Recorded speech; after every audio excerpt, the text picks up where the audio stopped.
welcome to today's video. My name is Reagan and I normally do book content. Today is going to be another book video. I believe it's going to be my day 8 of BOOKMAS. I could have that number wrong. I've been doing BOOKMAS since the 13th of December. I'm doing it for 12 days and today's BOOKMAS video is going to be my top 10 favorite books of 2023. I've read currently 99 books in 2023. If I randomly have a favorite that I read in the last 2 weeks of the year, I'll obviously update you in another video, but as of now I feel confident that these are going to be my top 10 favorite books of 2023. I've had an incredibly slumpy reading year, meaning if I had read these books any other year, I think I would have had more 5-star reads, but just because of the year and how I was feeling, I didn't have a ton of 5-star reads. I only have 2, so those are going to be my top 2 books, but we're going to go in order. I've ranked them in order from least to most favorite, and I'm doing 10. A lot of people do 23, but since I've had a very slumpy year, I would be getting down to 3-star reads if I did my top 23 books. So I'm just doing 10. So we're going to start with number 10 and go to number 1. And I'm just going to tell you a little bit about why each book was my favorite. Just kind of go through my reasoning and my experiences reading this book. So let's start with number 10. My number 10 favorite book of the year was Magnolia Parks by Jessa Hastings. This is the only book I've read in this series so far this year. I actually read this while I was in France. I think I would have enjoyed it more if I was able to binge read it, but because I was on my exchange program in France, was pulled out of the story very often and I couldn't read it consecutively. I read this on the plane, I read it on buses, I read it while I was traveling. So I was often pulled out of the story, which was obviously my own fault for reading it while I was traveling, but even still, I really enjoyed this book. I think because this book is nothing like I've ever read. People designate this as a romance book, but it's really not. It's more like a tragedy. These characters are very toxic. They're not good for each other. You're never sure if you really want them to be together, but at the same time, you're heartbroken because they cannot be together. It really does feel like Gossip Girl in the way that you're rooting for these characters, but you're also not, because objectively, they're very toxic and bad for each other. Jessa's writing is so lyrical and I love lyrical writing. The quotes in this book are crazy. I read it on my Kindle while I was traveling, but I went back after I was done and I underlined a lot of the quotes that I just loved. It was a great reading experience and the covers honestly do the book justice. I can't wait to continue on with the rest of the series. It was just nothing like I've ever read before and that's why I loved it so much. Moving on to book 9, it's The Handmaid's Tale by Margaret Atwood. I read this for a school project. There was like maybe 5 dystopian books that we could pick from and I picked The Handmaid's Tale because I had heard such good things and I didn't think I was ever going to read it unless I was forced to by school, and I'm very glad I picked this book. I don't even know how to explain it. It was heart-wrenching and gut-wrenching because of how close that some of these things are actually to our real society. You can draw a lot of parallels from this dystopian society to the society we live in, and that can be scary, especially for a woman. I think that's the reason I enjoyed it so much, and I don't know if enjoyed is the right word. Was my reading experience fun and pleasant? Not necessarily. It was a very sad and gripping book. I think why I rated it so highly, even though I typically rate on enjoyment, and why it's one of my top 10 books of the year is because of how important I think this is for people to read. Because when you really think about it, are we that far away from this? I watched a podcast and I think it was Brittany Broski. She was talking about the movie or the TV show, I think. And I love that podcast, by the way.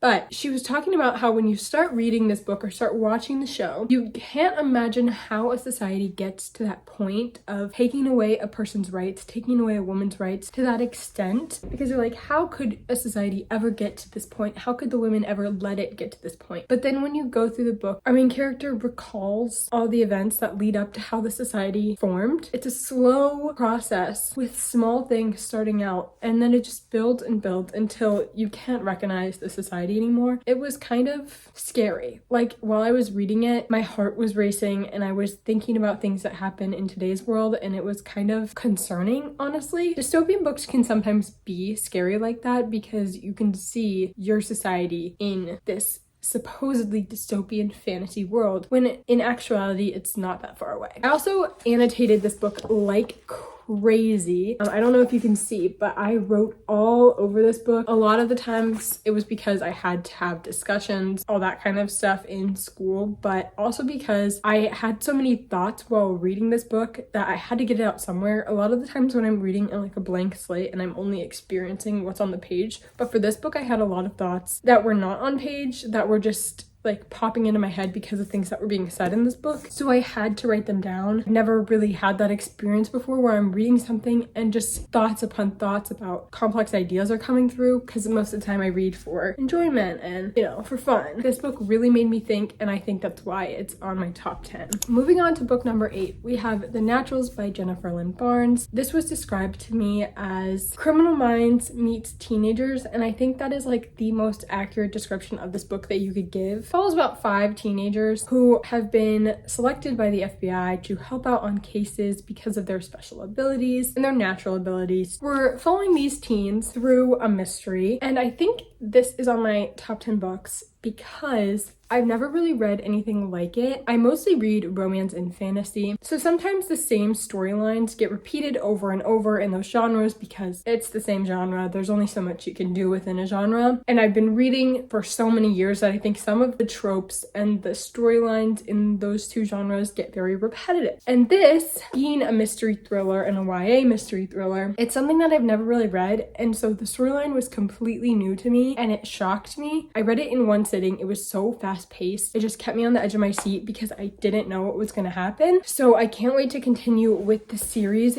this coming up year. That's why I think it was one of my favorites. Moving on to book number 7, we have The Great Gatsby by F. Scott Fitzgerald. I actually read this twice this year. This is another book I read in my literature class at school. It's one of the first classics that I've read that I actually genuinely enjoyed while I was reading it. A lot of classics, I see the purpose, I see literary aspects that make it a good book and that make it a classic, something that you can really analyze, but this was the first one that I analyzed by myself without a classroom's help. A lot of the times when I'm reading books for school, you will read a chapter and then you'll go talk about it as a class. The teacher will often have prompts that will lead you in the right direction for your analysis. We got to pick a book off the reading list, read it completely on our own. We had to write a paper, an analysis paper on the book. Picked this one originally because I had a copy and it was very short, but I ended up reading it twice, and I think that really helped my analysis of the book. The first time I read it on audio, I just got the storyline, the plot points down, and then the second time I read it for analysis. And I think that had something to do with my enjoyment. I annotated it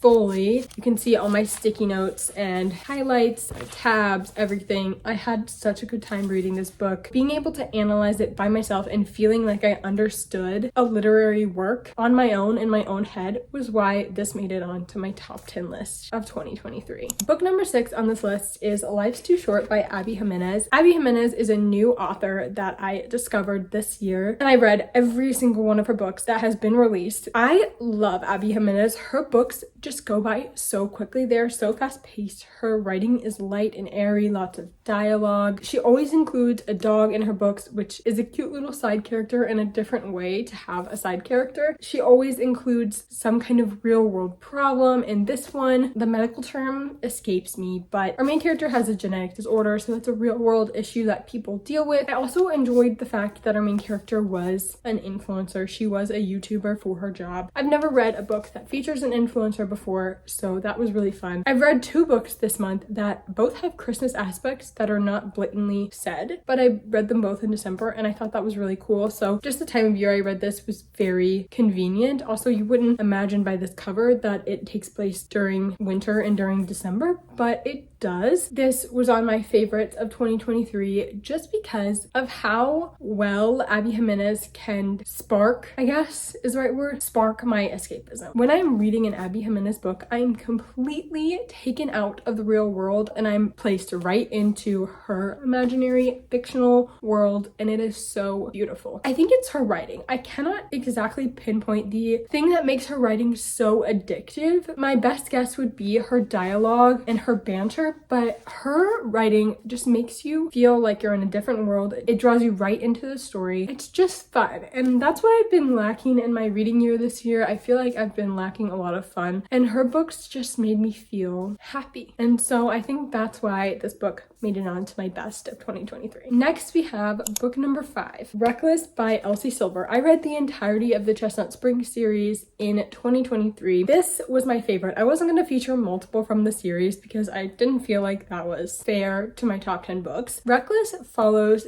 Thea Silva and Winter, a bull rider and a doctor, and it is adorable. I don't want to spoil this book, and it's hard to because the tropes are kind of spoilery, so I can't tell you. If you have not read the Chestnut Springs series and you don't think cowboy romances are for you, try, because I thought that exact same thing. I'm not a country music girly. I am not a country girly in general. I have never read a cowboy romance before this year, but if you have not read the Chestnut Springs series, read the Chestnut Springs series. I don't care how much you think you don't like cowboy romances. I promise you, just try it. Just try it. If you don't like the first one, I wouldn't continue with the series, but don't underestimate the power of a cowboy romance. These books made it on to my best of 2023 just because of how much they had me giggling. The men in these books, they're just so sweet. They just feel like people that you would want to be around. If these guys were real and literally standing right next to me, I would just want to give them a hug. The acts of service element for every single one of them, they're just so good. They're just so good. They just make me happy. That's why they're on my list. Number 4 on my list is Love Theoretically by Ali Hazelwood. Ali Hazelwood has quickly become one of my favorite authors of all time. Author by author, anything that she puts out, I will read. I read this over the summer. I had a reading vlog for it. I will try and remember to link it up above. She often writes STEM romances. This coming up year, she's dipping her toes into paranormal romance. She released a book this year that was a YA romance. Majority of the time, she writes adult STEM romances, and I love every single one of them. The men she writes in these books.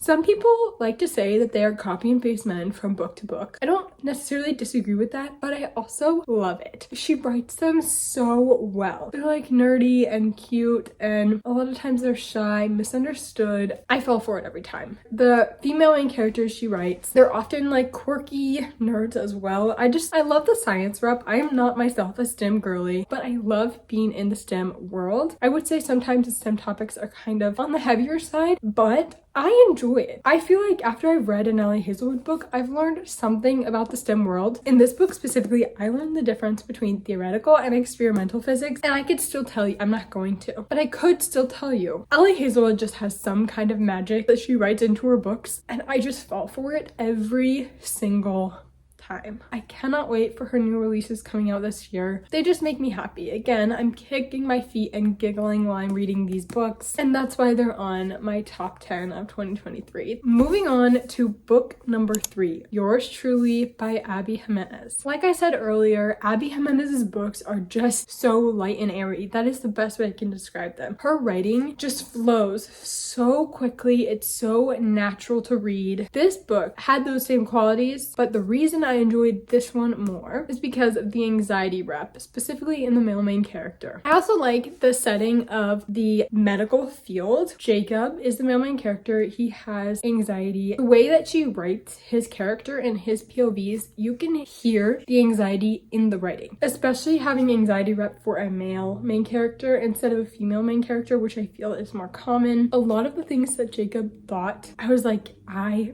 understand that feeling exactly. I just connected to Jacob a lot. This one was just magical. It was happy. I read it sitting on the beach. It was a wonderful experience, and that's why it's made its way into the top 3 books of 2023. Just to let you know, all the books that I've talked about thus far, number 3 down to number 10, they are all rated 4 stars. These next 2 books are the only books I rated 5 stars this entire year. When I say I've had a slumpy reading year, that's what I mean. I've only found 2 new favorites, and that's really sad because I've read 100 books. That's a lot of books to only find 2 new favorites. Now we have to move on to book number 2, Iron Flame by Rebecca Yarros. Are we surprised? If you've been watching my channel before this video, you'll know this series has a special place in my heart now. Harry Potter is one of my favorite series of all time, as it is for a lot of people. And you know that nostalgic feeling, that feeling in your heart when you read Harry Potter, if you're in the same spot as me, having it be your favorite. Another book eliciting that feeling is magical. I've never had that feeling in a book before, and this book elicited that feeling for me. It's just the characters, the world. I would sell myself soul to be put into this world and ride dragons with Xaden and with Violet. I love the characters, but it's mostly the world. For me to have that feeling about a book, the way I have that feeling about Harry Potter, it is because of the world. The characters, I love connecting with the characters. I love a good plot line. I love all that. But creating a world where I would do anything to live in it, that is where you've created a favorite book. It makes me so happy reading this book. And I will say that Iron Flame was a little bit less of a favorite than the first book in the series. It's still a favorite. Any book she's going to put out in the series, I can already tell you now, it's going to be a new favorite. This whole series has already become a 5-star series. The other books aren't even announced yet. I think everyone could have guessed it at this point what my number one favorite book of the year is. But if you haven't guessed it yet,